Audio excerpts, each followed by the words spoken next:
Firstly, we plug in the power.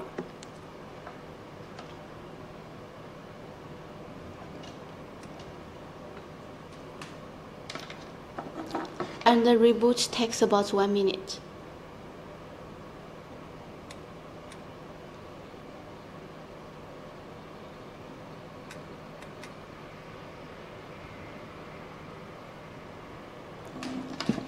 Now we find out the reset button and keep holding it for 5 seconds.